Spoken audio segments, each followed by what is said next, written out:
Selamat datang di channel Simar Imam. Sembari mendengarkan tinggalkan like dan komentarnya bosku. Bab 20, Harta Karun Misterius. Memasuki ruangan yang remang-remang, Sumin membutuhkan waktu sejenak sebelum matanya bisa menyesuaikan diri dengan cahaya. Segera setelah mereka melakukannya, dia berjalan menuju counter di mana seorang wanita muda yang cantik sedang mengobrol dengan riang dengan beberapa pelanggan di dalam toko. Ketika dia sampai di counter, wanita itu berhenti mengobrol dengan mereka dan berbalik dengan senyum lebar ke arah Sumin. Saat matanya melirik pemuda itu, dia dengan cepat memutuskan bahwa dia bukan tuan muda atau tentara bayaran yang sukses. Meskipun dia memiliki aura prajurit bintang 1, tidak jarang melihatnya. Ini terutama benar karena kota itu dipenuhi dengan para jenius dari generasi baru. Meskipun dia sadar bahwa dia bukan tuan muda yang kaya, dia mengirim senyum setengah ke arahnya saat dia menunggu untuk mendengar apa yang dia katakan. "Permisi, saya ingin menyewa kamar untuk malam ini," kata Sumin lugas sambil hanya memiringkan tubuhnya ke arah wanita itu. Ini membuatnya mengangkat alis karena terkejut. Dia dianggap cantik dan terbiasa dengan semua pria muda yang mencoba merayunya atau setidaknya, memperhatikannya. Namun, pemuda ini malah sibuk memandangi para tamu restoran. Pada awalnya, wanita ini tidak terlalu memperhatikan pria muda itu. Tetapi ketika dia melihat bahwa dia juga tidak memperhatikannya, minatnya terusik. Dia bahkan lebih tertarik ketika dia melihat seekor ular hijau melingkar di lehernya. Dia memiliki mata indah seperti batu giok yang menatapnya. Tidak peduli bagaimana dia melihat binatang iblis ini, tidak mungkin untuk mengatakan apa yang dia pikirkan. Ini adalah kasus yang sama ketika dia tidak tahu mengapa ular itu melingkar di leher pemuda yang tampaknya malang itu. Memutar kepalanya, Sumin menatap wanita itu. Saat mata mereka bertemu, warna merah tak terkendali muncul di pipinya. Dia buru-buru menemukan kunci ke salah satu kamar penginapan. "Permisi," gumamnya sambil menukar kunci dengan koin emas. Melihat pria muda itu membayar 1 koin emas untuk menginap semalam di penginapan, mata wanita itu melebar karena terkejut. Dia dengan cepat membungkuk karena rasa hormat dan terima kasih. Bagaimana dia bisa tahu bahwa Sumin hanya memiliki koin emas? Apotek telah membayarnya hanya dengan koin emas, jadi pemuda itu tidak punya pilihan lain selain membayar dengan emas. Setelah menerima kuncinya, Sumin dengan cepat sampai di kamar. Dia cukup heran ketika dia menemukan bahwa ruangan itu hampir sebesar yang dia bagikan dengan Wang Li di kota Honghe. "Hei kamu yang di sana, saya ingin makanan lagi," sebuah suara bergema sekali lagi di benak Sumin.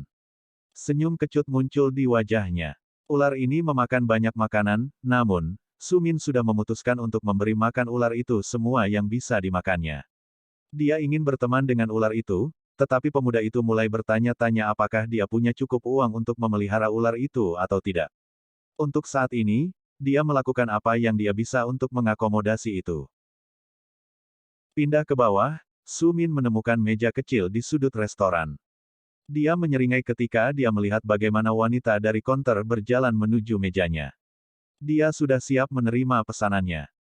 "Saya ingin satu dari setiap item di menu Anda," dia memulai.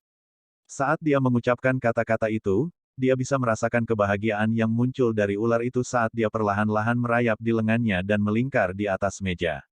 Matanya tertuju pada wanita yang sepertinya mengerti bahwa makanan yang ingin dia makan akan diantarkan ke meja mereka olehnya. Selain makanan, Sumin juga memesan beberapa minuman. Saat dia memesan 2 cangkir, dia bertanya-tanya bagaimana ular itu bisa minum alkohol.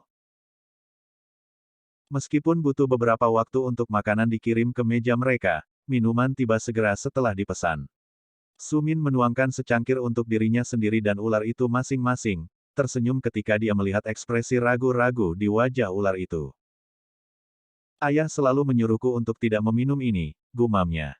Namun, jelas bahwa rasa ingin tahunya menyalip peringatan dari ayahnya. Setelah hanya beberapa menit lagi, lidah ular ramping itu memasuki minuman hanya untuk segera dikeluarkan lagi ketika ular itu menggelengkan kepalanya, dan air mata muncul di matanya. "Terbakar! Terbakar!" seru ular dan Sumin tertawa terbahak-bahak saat ular itu berputar dan berputar di atas meja, bertingkah seolah-olah alkohol telah membuatnya terbakar. "Itu tidak menyenangkan," Cao Cao mengeluh saat sensasi terbakar perlahan menghilang, matanya yang indah seperti batu giok telah meneteskan air mata. Saya minta maaf. Su Min berkata dengan tawanya masih bersembunyi di dalam. Meskipun dia benar-benar menyesal bahwa ular itu memiliki reaksi seperti itu, tetap saja sangat menyenangkan untuk ditonton. Mendengar ular itu mendengus padanya, Su Min tersenyum padanya dan menepuk kepala ular kecil yang halus dan lembut itu. Aku benar-benar minta maaf, dia mengulangi, saya memesan banyak makanan. Mungkin Anda akan memaafkan saya ketika Anda makan banyak. Mendengar bahwa Su Min telah memesan banyak makanan, ular itu tidak lagi merasa diperlakukan tidak baik seperti sebelumnya, karena pikirannya mulai berputar-putar di sekitar makanan. Melihat betapa sederhananya perilaku ular itu, seperti anak kecil, Su Min terkekeh ketika dia mulai mengamati tamu-tamu lain di penginapan. Setiap meja dipenuhi orang, dan 3 pelayan bergegas ke sana-sini, membawa tong bir, atau anggur, dan cangkir anggur untuk berbagai tamu. Terkadang makanan akan dibawa keluar dari dapur, tetapi sebagian besar tamu hanya meminum alkohol mereka sambil menunggu sesuatu terjadi. Tidak butuh waktu lama sebelum piring makanan dibawa ke meja Su Min. Makanan dalam jumlah besar menyebabkan sebagian besar tamu dari dalam restoran melihat ke arahnya. Beberapa menyipitkan mata ketika mereka melihat pria muda yang tampak malang itu, tetapi yang lain jauh lebih ceroboh dan dengan cepat menarik kembali pandangan mereka. Hanya beberapa pria di dalam ruangan yang memusatkan perhatian pada ular hijau kecil itu. Itu duduk di atas meja dan dengan senang hati memakan banyak hidangan yang telah diletakkan di sekitarnya. Meskipun beberapa sangat ingin tahu tentang ular di sisi pemuda itu, tidak ada yang melakukan apa-apa. Segera, obrolan di dalam ruangan kembali ke ketinggian yang sama seperti sebelumnya. Di counter, orang bisa mendengar bagaimana berbagai pelanggan merayu wanita itu sementara yang lain memanggil bir atau anggur untuk dibawa ke meja mereka. Saat suasana kembali seperti semula, Su Min akhirnya mulai menajamkan telinganya hingga batasnya. Dia mendengarkan setiap percakapan yang diadakan di dalam restoran. Saya mendengar bahwa serigala hitam memindahkan markas mereka ke hutan itu sendiri. Sepertinya mereka berencana membuat hutan menjadi ruang pribadi mereka sendiri, seseorang disebutkan. Su Min akhirnya mengerti mengapa banyak tentara bayaran berada di dalam hutan. Namun, itu tidak menjelaskan mengapa banyak keluarga mengirim para jenius mereka bersama banyak prajurit, dan belum lagi, mengapa tentara bayaran lainnya membanjiri hutan. Saat mencoba untuk menangkap percakapan lain, dia mengasah apa saja mulai dari seorang pria yang berbicara tentang pernikahan putrinya hingga seorang tentara bayaran setempat yang berdiskusi dengan seseorang tentang cara membunuh seorang teman mereka yang cukup beruntung untuk mendapatkan harta karun dari dalam hutan. Setelah mendengarkan percakapan di dalam ruangan selama lebih dari 1 jam, terbukti mungkin bagi Su Min untuk mendapatkan beberapa informasi. Informasi itu diberikan oleh 2 pelanggan berpakaian tentara yang sedang mendiskusikan rencana tuan mereka. Setelah mengatur agar banyak prajurit ini berangkat, kami pasti akan menemukan harta karun yang tersembunyi di dalam hutan, kata salah satu pria di mana pria lainnya mengangguk. Ketika saya mendengar bahwa mereka telah menemukan sebuah gua kuno yang penuh dengan sisa-sisa dari prajurit bintang 9, saya pikir itu hanya lelucon, kata yang lain dengan matanya yang berkilauan dengan keserakahan. Meskipun kita akan memasuki gua, bagaimanapun juga kita tidak berhak untuk mendapatkan harta karun itu, lanjut pria pertama. Dia menghela nafas dalam-dalam karena dia juga memiliki sedikit keserakahan di matanya. Tuan muda akan mendapatkan semua harta yang kita temukan. Meskipun kami mungkin mendapatkan kenaikan gaji, kami tidak akan mendapatkan apapun dari gua itu sendiri. Setelah cukup mendengar, Su Min melihat ke arah orang-orang itu dan memperhatikan bahwa mereka berdua memiliki kunci yang diletakkan di atas meja di depan mereka. Itu adalah kunci yang menunjukkan bahwa mereka tinggal di penginapan seperti Su Min sendiri. Makanlah, kata Su Min sambil tertawa kecil. Ular itu telah makan satu demi satu hidangan dengan ekspresi kebahagiaan yang luar biasa. Setelah ular itu menyelesaikan piring terakhir, ular itu merayap ke lengan Su Min dengan gerakan yang berpengalaman. Itu melingkari lehernya sekali lagi. Jika bukan karena ikatan darah mereka, Su Min akan sangat tidak nyaman dengan memiliki ular di tenggorokannya.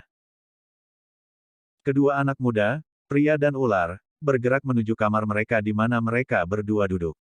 Sumin sekali lagi memasuki kondisi meditasi di mana ular itu melingkar di pangkuannya dan melihat sekeliling.